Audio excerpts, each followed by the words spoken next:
All right. Oh, some people coming back early. That's a They're coming good back. sign.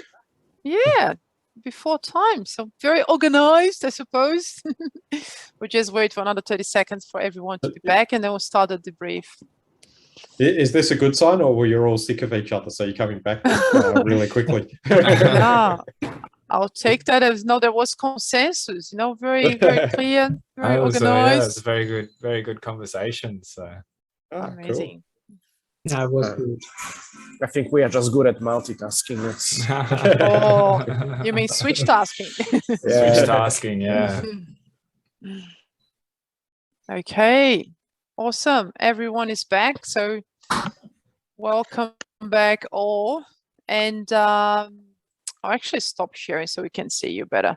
So breakout room number 1, we had Andrew, David, Rob, Sam, and Shankar.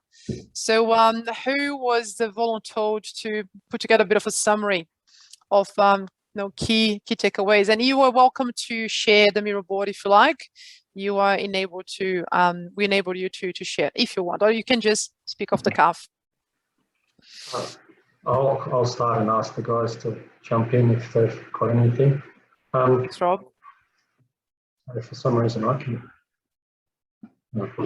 So sort of agreement that multitasking was synonymous with productivity, but we had a bit of a conversation around whether or not most of us felt that obviously it doesn't lead to productive outcomes. It actually takes longer, and we get to the end of the day sometimes wondering what exactly we've achieved. So sort of agreement with what's been stated. An interesting one that came up, then multitasking actually leads to the fatigue. I can see that in number 4 as well. Significant fatigue, and also it destroys deep thought. So we thought that in terms of some of the tips, obviously if you need to do some deep thinking, spend some allocated time, lock away time for that particular activity, whether it's strategy, whether it's coding, etc. There's just clear things that you need to actually get to take the time and go through it. We also started to talk about what the future may bring as well, looking forward in a sort of a metaverse, and what that will mean to individuals. And there was sort of a bit of a discussion whether it will actually make the distractions worse or better. So it's an interesting thing, but definitely overall recognition that it's difficult to get things to achieve things while multitasking. And I guess there's a couple of interesting studies. There's studies that have said that it takes 30 seconds between switching to actually start to reconnect ideas. We spoke about what happens when you do switch, and the fact that sometimes you forget what you've previously done. I mean, who hasn't gone to the end of the day and gone to shut down Outlook and seen 7, drafted emails that are all passed through, etc. And to be honest, you've forgotten about them. I'll just ask if there's anyone else from the team, from the group, that wanted to just add. Thanks, Rob. Great summary. David, Sam, Shankar, any 2 cents to add, or Andrew? I think there was also that it was a bit of a balance between the evils of multitasking and also being able to not multitask.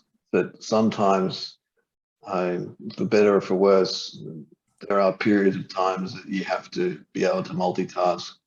But ideally, yeah, we wouldn't be doing it to the degree that we are doing it at the moment. Agree, Sam, and that's why we have minimize, right? So it's can be idealistic say that we stop completely. So that's why the declaration is minimized. So agree 100%. Thank you, Sam. Anyone else from room number 1? Shankar, any thoughts? Just nodding, agreeing. Yeah, no, nothing so much to add. But yeah, I sort of what Rob and Sam sort of said. And I guess the challenges I find with multitasking is that it's kind of seen as a bit of a status thing, being productive and things like that. And I think to kind of change that is there's probably a cultural element of it, and I think that's probably a key thing, right? So True, which can be cultural. There's a busyness, status, or badge of Yeah. honor, which doesn't mean being productive, right? Busy and productive are not necessarily the same. Good stuff. Thanks, Shankar and Sam and Rob. So rule number 2, we had Leanne, Marco, Peter, and Ram. Over to you. Don't speak all at once. Anyone wants to go? The team? I think it's you, Ram. Oh, all right. Started. Yeah, I think you just volunteered, Ram. Okay. All right. Then welcome I back. think, thank you. Happy to be back. I think we did have the conversation about the difference between multitasking, i.e. doing too many things at once, versus trying at least to make the effort to focus on, however short that time period might be, on one thing, even if it's for a couple of minutes. Try to achieve a bit of focus, get something done, move on to the next thing. So you can still be doing 20 different things, but doing one at a time for at least a short logical period of time. So translate busyness to being productive that way, hopefully. It also, we said that it does depend on each individual and what they're able to deal with in terms of noise and multiple thought processes at any point in time, noting that context switching is a costly exercise.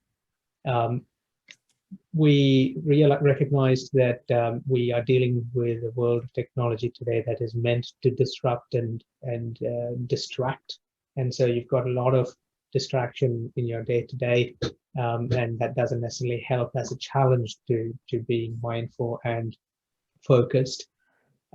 We spoke about having breaks, whether it was a walk at the end of the day or walking the dog or going out with the family, to try and get a break away from work, to refocus on life in general, and work's only a part of that.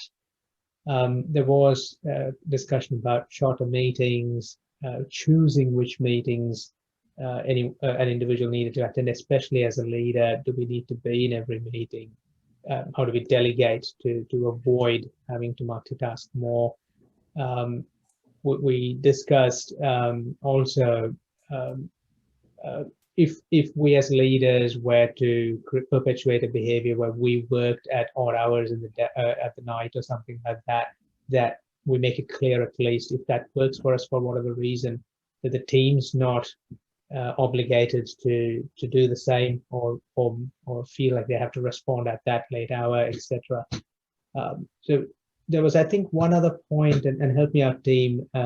We spoke about setting goals. I think, Peter, you shared your thoughts around the need to set goals short or long term, so that we have clarity in our thinking about which challenges or which battles to pick to try and keep that focus on the few important things rather than the 100 urgent things that keep coming up. I think Leanne, you mentioned that as well, the distinction between urgent and important.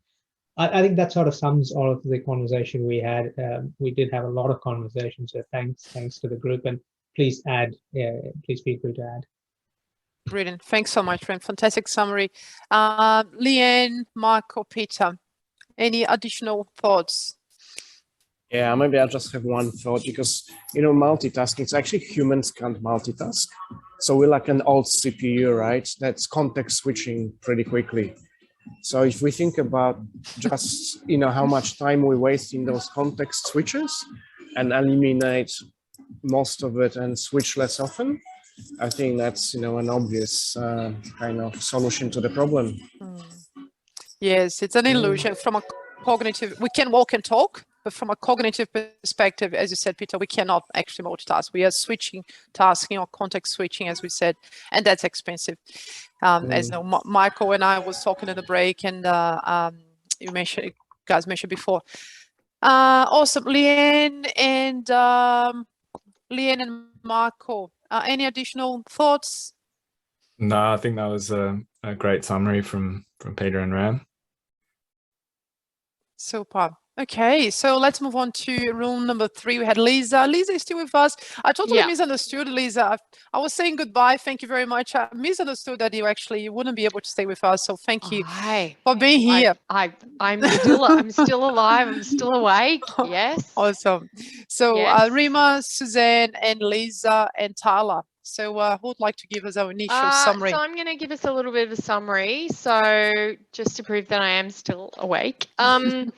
So we talked about Rima is using, I think it's through Outlook, is it Rima, that you get insights, which is, or through Microsoft, the insights, and it tells you like how much time you've spent, like whilst there's a Teams call, how much time you actually spent during that Teams call answering emails. Because basically it can take all of the data of what you're doing between your Teams calls and all those sorts of things, and it can basically, it plays it back to you. And yeah, and so she was saying that when she got that data, she was like, oh my gosh. And it can look for time in your calendar, and then it blocks it as focus time. And then people, like when they look you up or whatever on Teams, it says you're in focus time. And Rima was saying her team now see that, and they like say to her later, I didn't disturb you because you were in focus. So she's finding that really helpful. I think I would find the data scary, but I think I'm willing to give it a go just to get some facts behind what I probably think is really going on. We talked about the multitasking that I find it in particular that when I multitask, it means I'm not making eye contact. Even though I'm still in the Teams call, I'm actually looking at emails. And I think that's a big a loss then, in that you're not making eye contact with people, you're not having that human interaction, like that human connection and reading body language and those sorts of things. And then and that led on to a conversation about presence. So like focus, but presence. Are you actually present? Because obviously if you're off answering an email, you're not really present for that particular discussion.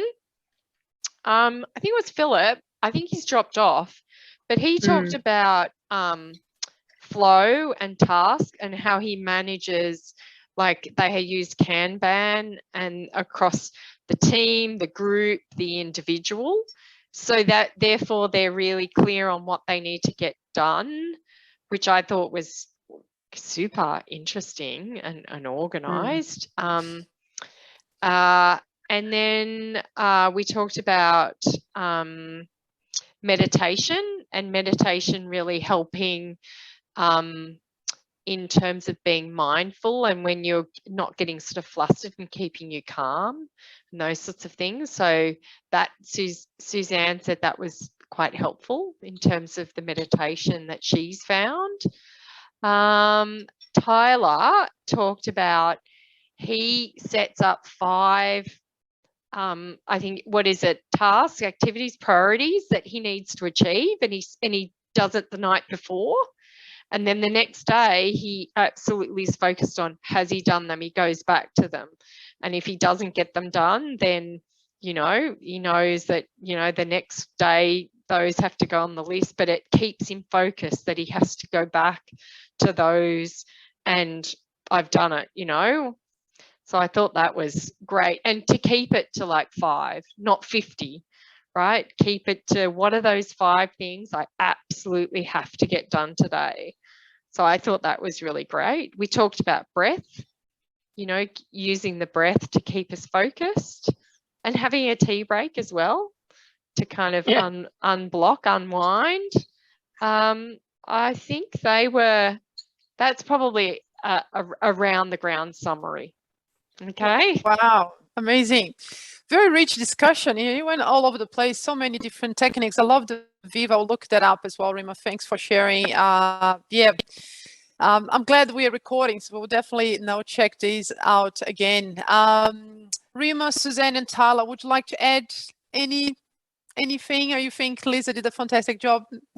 Yeah. Okay, cool. The only So, thing at the end of it, Nat, we all mentioned we thought we should create a book club coming out of this too, because so many great books get mentioned. Yeah. Yeah, I love the capture four them. the 4 disciplines of execution. I saw your comment. Yes. I really love that book. I recommend to clients. A fantastic book. I agree, Suzanne. 100%. So I'm cautious of time. I'd love to hear from each one of you, especially the new members that I haven't heard much, like Tyler, Sam, Shankar, Rima, and Leanne. What has been your one thing that you're taking away with you? It might be hard to pick, but if you could choose one. So we'll try to finish on time. So 30 seconds or less. If you had to pick one thing that you're taking away from this conversation, with the prize, we'll tackle that later. So who'd like to go first, and then we'll go around clockwise on my screen. I'm happy to go first. Thanks, Shankar. Yeah, I think probably what resonated with me is around how I turn up and how that impacts other people, because I never sort of thought about it, from that perspective. So I think that that resonated with me today. Brilliant. Thanks, Shankar.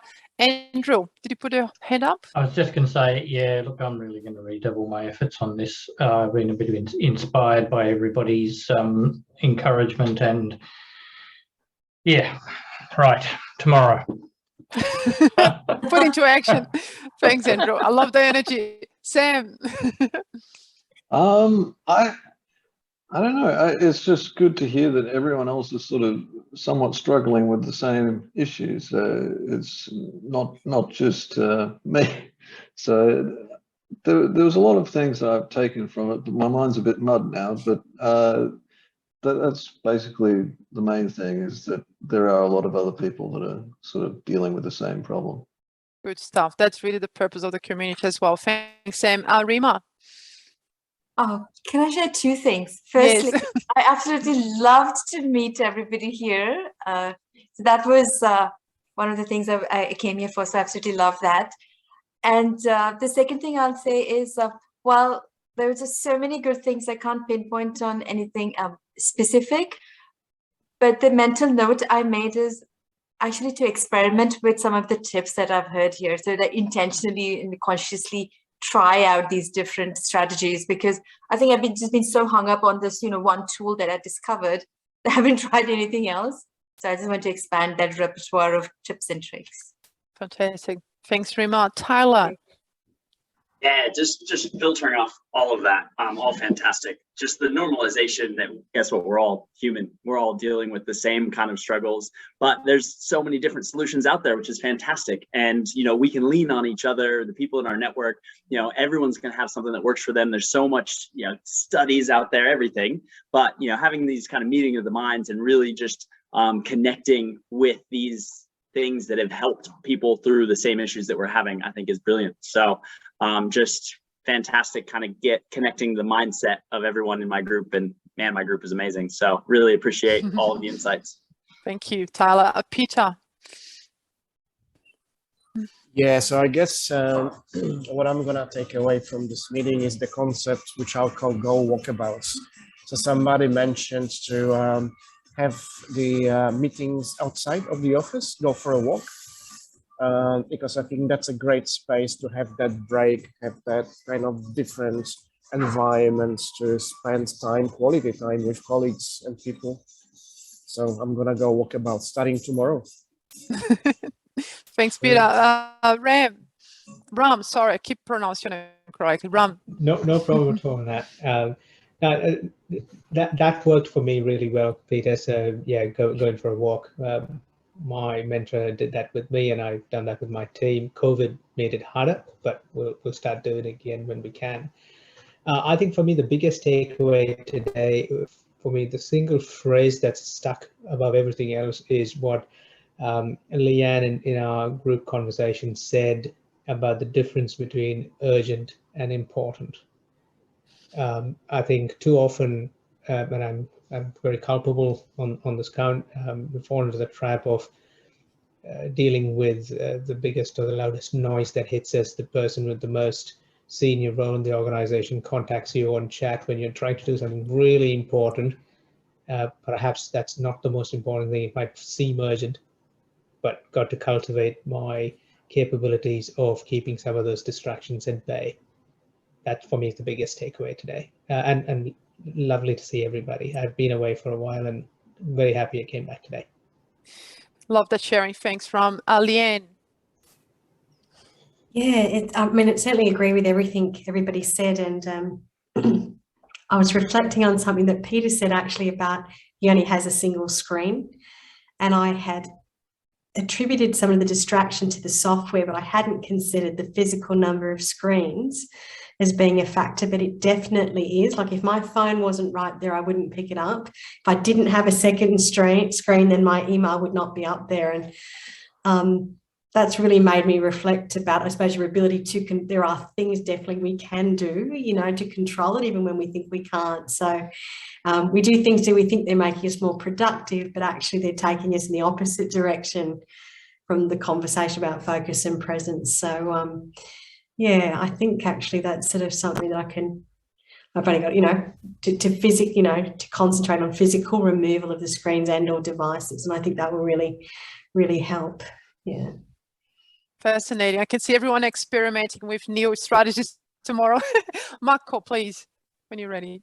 Yeah, thanks, Nat. Leanne, that's exactly what I was going to say, because it's actually a great tip. And I was thinking about it as well when everyone else was going through their feedback, and just one screen, only having one thing on it, no kind of split screens, no multiple things. I think phone away when you're on meetings, I think is something that I'll certainly be experimenting with. And the other great piece of advice, sorry to take two, but the other one I wanted to mention was Tyler's plans of 5 items the night before, and kind of working towards that, having only a list of 5 things and going through those. So yeah, that was just a snippet. I mean, there's a bunch of stuff that I'm going to give it a try. Fantastic. Thanks, Marco. Rob. Yep, so for me, it's just a reminder to have some time during the day where you've removed some of those distractions. I used to get up very early, and my first thing that I would do is have 2 hours before anyone came online, and it gets sort of runs you down after a period of time. So just to do that during the more normalized time frame. Thanks, Rob. David, 2 more to go. Sorry, we're going slightly over time, but we'll close this soon. Thanks, David. Oh no, I'm afraid I cannot hear you. I don't know if that's just me. Same. Ah, you want to try again? No, not coming through, David. Let's go, Michael. I like that so many people have started referring to it as context switching, not multitasking. I think that's good. It's something I've started doing myself, and I think it's great to see other people doing it. Thanks, Michael. Lisa. Yeah, I think I like the tip about the screens, Leanne, what you were discussing, minimizing the distraction of the many screens and those sorts of things. So yeah. Okay, thank you, Lisa. David, do you want to maybe do Mike, it's gone. If you remove the headset, can you still, maybe without the headset unplugged, will work? No? Okay, so if you want to type it up, maybe David, your key takeaway.